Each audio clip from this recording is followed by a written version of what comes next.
रानो चिड़िया ने जिस पेड़ पर अपना घर बनाया था उस पेड़ पर मीठे फल लगे हुए थे। चिड़िया बहुत खुश थी। चिड़िया के साथ वाले पेड़ पर एक कौवे और कौवी का घर था, मगर उस पेड़ पर पत्ते ही पत्ते थे, कोई फल ना था। गौरी, अगर हम चिड़िया से उसका पेड़ ले लें तो हम मजे मजे से मीठे फल खाया करेंगे। चिड़िया के पेड़ पर मीठे फल हैं और हमारे पेड़ पर पत्ते ही पत्ते हैं। वो छोटी चिड़िया बहुत जल्दी मेरी बातों में आ जाती है। मैं अभी उस छोटी चिड़िया के पास जाती हूँ और उसे अपना पेड़ देकर उसे उसका पेड़ ले लेती हूँ। गौरी कौवी चिड़िया के घर जाती है। चिड़िया चिड़िया, मेरी बहन चिड़िया, तुम्हें तो पता है मेरा रंग धूप से काला हो जाता है और मेरे घर पर धूप ज्यादा है, इसलिए तुम मेरा घर ले लो और मुझे अपना घर दे दो।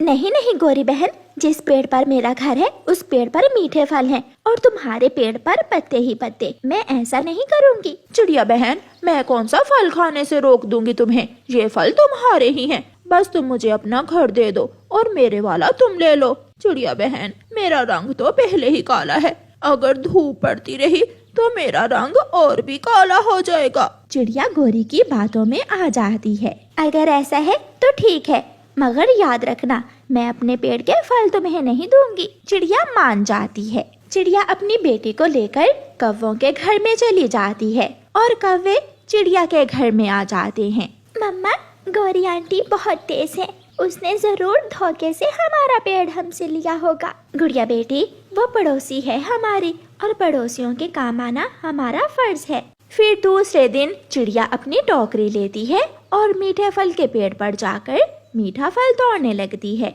गौरी कौवी अपने घर से निकलकर बाहर आती है। अरे अरे छोटी चिड़िया, रुको, ये तुम क्या कर रही हो? ये पेड़ हमारा है, इस पेड़ पर हमारा घर है, मैं तुम्हें अपने पेड़ से फल नहीं तोड़ने दूंगी। गौरी, तुमने वादा किया था कि तुम मुझे मेरे पेड़ से फल लेने दोगी।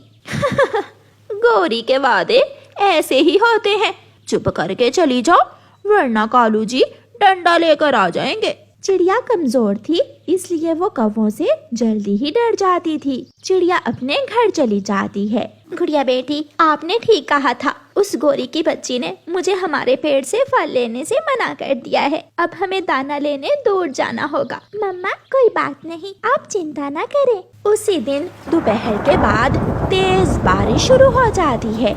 मम्मा चिड़िया अपने पेड़ के नीचे बैठी हुई थी। पेड़ के पत्तों से पानी टपक टपक कर चिड़िया के पंखों पर गिरने लगता है और चिड़िया के पंख लाल हो जाते हैं। ये तो मेहंदी का पेड़ है। इस पेड़ को वो कौवे बेकार का पेड़ समझ रहे थे, मगर ये तो बहुत काम का पेड़ है। चिड़िया अपने घर में जाकर अपनी बेटी को बताती है।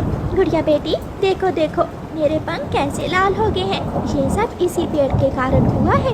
इस पेड़ के कारण? मगर कैसे मम्मा? बेटी गुड़िया, ये मेहंदी का पेड़ है, अब ये पेड़ हमारे बहुत काम आए। फिर दूसरे दिन जब बारिश रुक जाती है तो चिड़िया अपने पेड़ से कुछ पत्ते तोड़ती है और उन पत्तों को धूप में सुखाती है।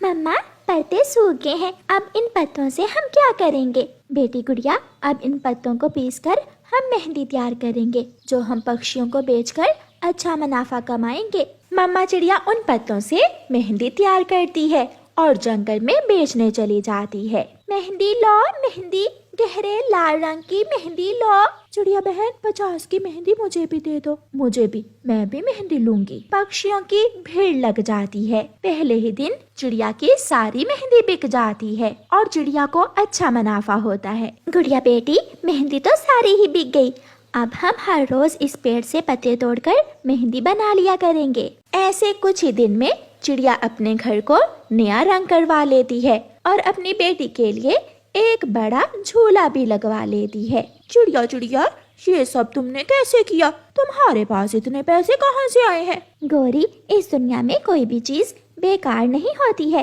जिस पेड़ को तुमने बेकार समझकर मुझे दे दिया था, ये सब उसी पेड़ के कारण हुआ है, क्योंकि ये एक मेहंदी का पेड़ है। ये सुनकर गौरी कौवी की आंखें खुली की खुली रह जाती हैं। कालू जी, अगर चिड़िया को हमने अपना मेहंदी का पेड़ ना दिया होता तो आज चिड़िया की जगह हम उस पेड़ से मुनाफा कमा रहे होते। हाँ गौरी, इसीलिए तो कहते हैं कि लालच बुरी बला है।